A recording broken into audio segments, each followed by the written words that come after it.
Hello दोस्तों, welcome back to my channel. दोस्तों आज हम लोग देखेंगे टेक्निकल्स एजुकेशन का चैप्टर नंबर 15, 16 और 17। ठीक है, तो इस वीडियो ये लास्ट वीडियो है इजी नोट का।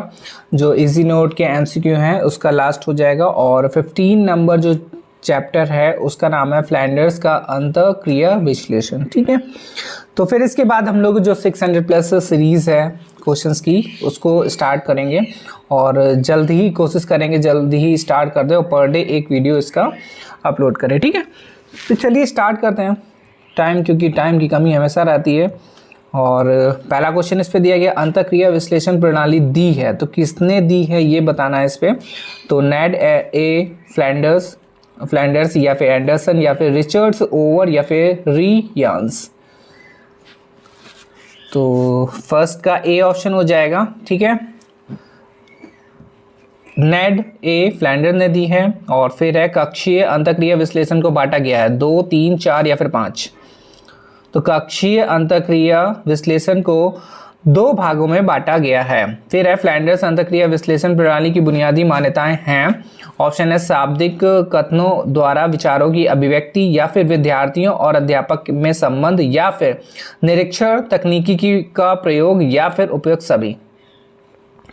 तो 3 का क्या हो जाएगा, डी ऑप्शन हो जाएगा, उपयुक्त सभी। और फिर है फ्लैंडर्स ने संपूर्ण कक्ष अंतःक्रिया विश्लेषण का अध्ययन कब तथा कहाँ किया। ऑप्शन कोलंबिया विश्वविद्यालय 1965 से लेकर 70 के बीच में, या फिर पर्ड्यूस विश्वविद्यालय 1955 से लेकर 60 के बीच, या फिर इलिनास नाय विश्वविद्यालय 1960 से 70 के मध्य, या फिर मिन्सोई विश्वविद्यालय 1955 से लेकर 60 के मध्य। तो इसका ऑप्शन डी ऑप्शन हो जाएगा। ठीक है, और फिर इसके बाद फ्लैंडर्स ने संपूर्ण कक्ष अंतःक्रिया को कितने वर्गों में विभक्त किया है। ऑप्शन है 5, 9, 7 या फिर 10। तो इसका आंसर हो जाएगा 10 ऑप्शन नंबर डी, और आंसर इसका 10 है। और फिर इसके बाद है क्वेश्चन 6, प्रत्यक्ष व्यवहार को फ्लैंडर के अनुसार वर्गीकृत किया। तो किसने वर्गीकृत किया या फिर कैसे हुआ। तो इसका ऑप्शन दिया गया है निर्देश देना और व्याख्यांश या भाषण देना या फिर आलोचना और अधिकार दिलाना या फिर उपयुक्त सभी। तो 6 नंबर का क्या हो जाएगा, डी ऑप्शन हो गया। और फिर क्वेश्चन नंबर 7 में दिया गया फ्लैंडर्स की पद्धति सहायक है। ऑप्शन है शिक्षा के कक्षा में शाब्दिक व्यवहार के अध्ययन से एवं मूल्यांकन में, या फिर शिक्षा के कक्षा में अशाब्दिक व्यवहार के अध्ययन से एवं मूल्यांकन में, या फिर दोनों, या फिर इनमें से कोई नहीं। तो इसका आंसर ए हो जाएगा, 7 नंबर का ए है। और फिर अंतःक्रिया विश्लेषण की प्रक्रिया है अंकंश प्रक्रिया, अंकंश अभिवंश प्रक्रिया, या फिर दोनों, या इनमें से कोई नहीं।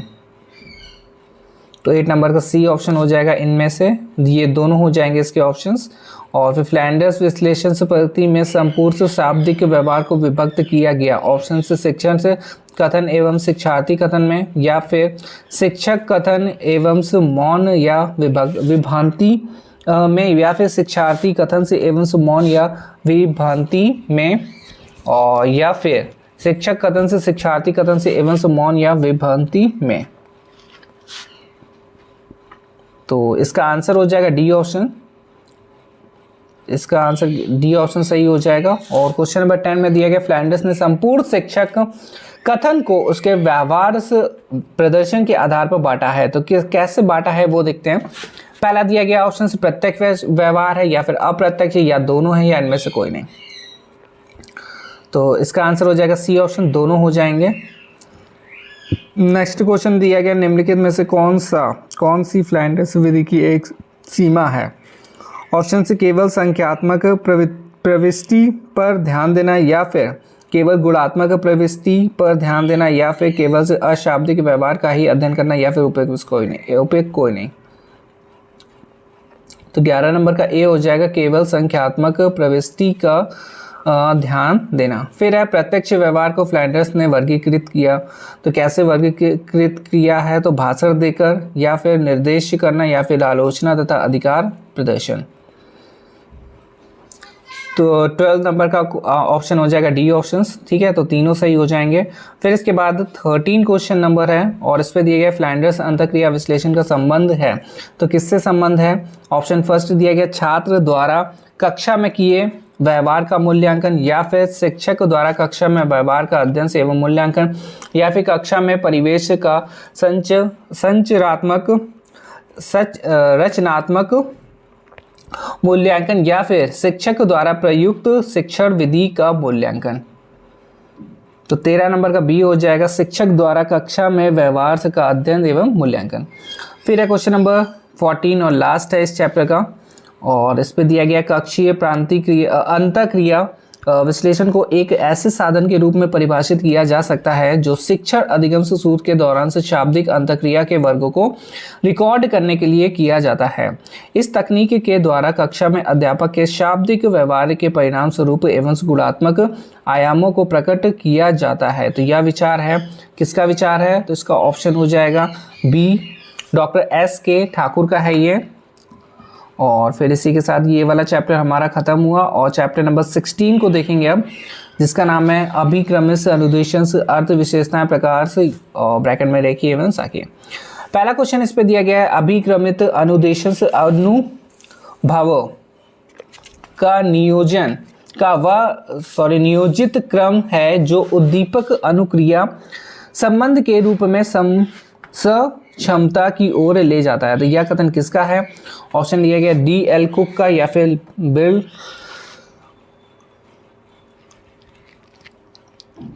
विलियम्स, या फिर स्टोफल, या फिर लीथ। तो इसका आंसर बी हो जाएगा, ठीक है। और फिर इसके बाद क्वेश्चन नंबर 2 दिया गया है, और इस पे दिया गया है अभिक्रमित अधिगम से स्व शिक्षण विधियों के व्यापक संप्रत्यय को स्पष्ट करने के लिए प्रयुक्त एक विधि या विधा है, विधि होगा, तो विधा है तो ये विधि होगा। तो इस पे ऑप्शन दिया गया लीथ है, D.L. कुक है, या फिर स्टोफल है, या फिर स्मिथ एवं मुरे है। तो सेकंड का ऑप्शन नंबर बी हो जाएगा, D.L. कुक है। और अभिक्रमित अनुदेशन के प्रकार हैं, तो कितने प्रकार हैं बताइए? 3, 4, 2 या फिर 5। तो सी नंबर का 3 नंबर का सी हो जाएगा, 2 प्रकार हैं, इस पे 2 है, नीचे वाला है। और फिर इसके बाद अभिक्रमित अनुदेशन के सिद्धांत है, कौन कौन से सिद्धांत हैं उनको देखते हैं। व्यवहार विश्लेषण का सिद्धांत, छोटे छोटे अंशों का सिद्धांत, सक्रिय सहभागिता का सिद्धांत, या उपयुक्त सभी। तो इसका ऑप्शन डी हो जाएगा। और अभिक्रमित अनुदेशन के मूल तत्व हैं, तो कौन से तत्व हैं? उद्दीपन तथा अनुक्रिया, पूर्णबलन, या फिर पृष्ठ पोषण, या फिर उपयुक्त सभी। तो इसका भी आंसर क्या हो जाएगा? डी ऑप्शन हो जाएगा। और ऑप्शन नंबर 6 में दिया गया रेखीय अभिक्रमित अनुदेशन के प्रतिपादक हैं, तो कौन है? B.F. स्किनर हैं, या फिर लीथ हैं, या फिर D.L. कुक हैं, या फिर स्टोफल। तो 6 नंबर का ए ऑप्शन हो जाएगा, B.F. स्किनर हैं। और फिर क्वेश्चन नंबर 7 दिया गया शाखीय अभिक्रमित अनुदेशन के प्रतिपादक हैं, तो ऑप्शन दिया गया लीथ है, B.F. स्किनर हैं, या फिर ए क्राउडर हैं, या फिर स्टोफन है। 7 नंबर का सी ऑप्शन हो जाएगा। और फिर क्वेश्चन नंबर 8 में दिया गया है रेखीय अभिक्रमित अनुदेशन की विशेषताएं हैं, तो क्या विशेषताएं हैं? ऑप्शन दिया गया मनोविज्ञान के सिद्धांत पर आधारित, या फिर व्यक्तिगत विभिन्नताओं के अनुरूप शिक्षण से संभव है, या फिर विद्यार्थी क्रियाशील होकर सीखता है, या फिर उपयुक्त सभी। तो इसका डी ऑप्शन हो जाएगा। और क्वेश्चन नंबर 9 में दिया गया वह प्रोग्रामिंग जिसमें प्रत्येक छात्र एक रेखीय क्रम में निश्चित पदों को पार करता हुआ जाता है, वह कहलाता है। रेखीय प्रोग्रामिंग, शाखीय प्रोग्रामिंग, या फिर मैथेटिक्स, या फिर उपयुक्त सभी। उपयुक्त में से कोई नहीं। तो 9 का ए ऑप्शन हो जाएगा रेखीय प्रणाली। फिर इसके बाद क्वेश्चन नंबर 10 में दिया गया पूर्ण बलन होता है, तो क्या होता है? घनात्मक होता है, ऋणात्मक होता है, या दोनों होते हैं, या इनमें से कोई नहीं। तो इसका आंसर हो जाएगा सी ऑप्शन, दोनों होते हैं। और नेक्स्ट है नकारात्मक पुनर्बलन का उदाहरण है दंड देना, डांटना, निंदा करना, या फिर उपयुक्त सभी। तो इसका आंसर क्या हो जाएगा? D option. और फिर घनात्मक पुनर्बलन का उदाहरण है प्रशंसा, शाबाशी, पुरस्कार, या फिर उपयुक्त सभी। तो इसका भी आंसर क्या हो जाएगा? डी ऑप्शन हो जाएगा। ठीक है, तो सारे सही हैं। और फिर इसके बाद क्वेश्चन नंबर 13 में दिया गया है, क्वेश्चन नंबर 13 अनुक्रिया के कार्य हैं। ऑप्शन है नवीन ज्ञान देना, छात्र को अध्ययन में तत्पर रखना, या फिर सही समय पूर्ण बलन प्रदान करना, या फिर उपयुक्त सभी। तो 13 नंबर का डी ऑप्शन हो जाएगा। ठीक है। अनुक्रिया के कार्य कौन कौन से हैं, तो ये तीनों हो जाएंगे। फिर इसके बाद क्वेश्चन नंबर 14 में बोला गया है अधिक्रमित अनुदेशन के उद्देश्य, तो कौन कौन से उद्देश्य हैं, छात्रों को लघु इकाइयों द्वारा ज्ञान कराना, स्वाध्याय हेतु प्रेरित करना, स्व मूल्यांकन का अवसर प्रदान करना, या फिर उपयुक्त सभी। तो 14 का क्या हो जाएगा, डी ऑप्शन हो जाएगा। फिर इसके बाद क्वेश्चन नंबर 15, अभिक्रमित अनुदेशन से शब्द का प्रयोग सर्वप्रथम किया, तो किसने किया, सिडनी एल प्रेसी ने, या फिर B.F. स्किनर ने, या फिर स्टीफेल ने, या फिर लीथ ने। तो इसका आंसर क्या हो जाएगा, सिडनी एल प्रेसी ने किया। और फिर क्वेश्चन नंबर 16 चैप्टर खत्म, 17 चैप्टर को देखेंगे जिसका नाम है आवासीय कक्षा। पहला ही क्वेश्चन इंपॉर्टेंट है कि विशिष्ट आवासीय विश्वविद्यालय है कैनेडियंस वर्चुअल यूनिवर्सिटी, या फिर पंजाब यूनिवर्सिटी इंडियंस, या फिर साइडियंस वर्चुअल यूनिवर्सिटी, या फिर उपयुक्त सभी। तो इसका आंसर क्या हो जाएगा, डी ऑप्शन हो जाएगा, सभी सही हो जाएंगे। और फिर आभासी शिक्षा के शिक्षण कक्ष होते हैं अवास्तविक या फिर वास्तविक, या दोनों, या इनमें से कोई नहीं। तो इसका ऑप्शन हो जाएगा अवास्तविक। और फिर आभासी विश्वविद्यालय लर्निंग समुदाय का अनुरूप आधुनिक रूप है, तो ऑप्शन है ग्लोबल वर्चुअल्स, ग्लोबल्स विलेज, या फिर ग्लोबल्स इंसेट, या फिर उपयुक्त में कोई नहीं। आभासी विश्वविद्यालय लर्निंग समुदाय का आंसर हो जाएगा बी ऑप्शन, ग्लोबल विलेज। फिर है इंसेट का सबसे पुराना समुदाय, इंसेट का सबसे पुराना समुदाय है, तो ऑप्शन है ग्लोबल्स विलेज लर्निंग, या फिर ग्लोबल्स वर्चुअल लर्निंग, या ए या बी, या फिर इनमें से कोई नहीं। तो इसका आंसर हो जाएगा ए ऑप्शन से ग्लोबल विलेज लर्निंग। फिर है क्वेश्चन नंबर 5, आभासी शब्द का आभासी विश्वविद्यालय के रूप में है संस्थागत और निर्देशात्मक माध्यम से, या फिर दोनों, या फिर इनमें से कोई नहीं। तो 5 नंबर का क्या हो जाएगा, सी हो गया। और फिर इसके बाद क्वेश्चन 6 है आभासी माध्यम का प्रयोग किया जाता है, तो कैसे किया जाता है, प्राथमिक है या उच्च प्राथमिक है, या उच्च शिक्षा है, या इनमें से कोई नहीं। तो 6 नंबर का ऑप्शन हो जाएगा सी ऑप्शन से उच्च शिक्षा। फिर है आभासी विश्वविद्यालय डैश घ एवं से डैश दिन का विद्यालय है, कैसा है बताइए। तो इसका आंसर सी हो जाएगा 24 घ और 365 दिन। फिर है क्वेश्चन नंबर 8, आभासी विश्वविद्यालय द्वारा शिक्षा प्राप्त करना अधिक खर्चीला है, कम खर्चीला है, सबसे सस्ता है, या इनमें से कोई नहीं। तो बी ऑप्शन हो जाएगा कम खर्चीला। फिर है आभासी पाठ्यक्रम होता है सामान्य, जटिल, लचीला, या इनमें से कोई नहीं। तो इसका आंसर हो जाएगा सी ऑप्शन से लचीला। फिर है आभासी शिक्षा डैश विकल्प के रूप में प्रयुक्त की जाती है, और अनौपचारिक शिक्षा, औपचारिक शिक्षा, या फिर औपचारिक स्लैश अनौपचारिक शिक्षा, या फिर इनमें से कोई नहीं। तो 10 नंबर का आंसर हो जाएगा औपचारिक शिक्षा। ठीक है, तो आभासी शिक्षा जो है औपचारिक शिक्षा विकल्प के रूप में प्रयोग किया जाता है। फिर आभासी शिक्षा की विशेषताएं क्या क्या हैं, मल्टीमीडिया के रूप में चलती है, कक्षा तथा पाठ्यक्रम से व्यवस्थित रहता है, और समय तथा दिन की बाध्यता नहीं होती है। तो 11 का ऑप्शन डी हो जाएगा उपयुक्त सभी, सभी सही हैं इस पे। और पहला मुक्त विश्वविद्यालय अस्तित्व में आया तो कब आया, 1961, 1950, या फिर 1960, या फिर 1980। तो इसका आंसर क्या हो जाएगा, सी हो जाएगा 1960।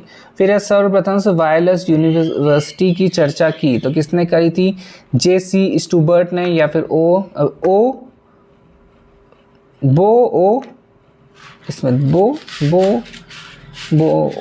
स्मिथ होगा कुछ, और स्किनर से N.L. गेज। तो 13 का क्या हो जाएगा, J.C. स्टूबर्ट है। और फिर आभासी विश्वविद्यालय की अवधारणा लागू हुई, तो कब लागू हुई, से 1985, या फिर 1990, या फिर 1995, या फिर 1996।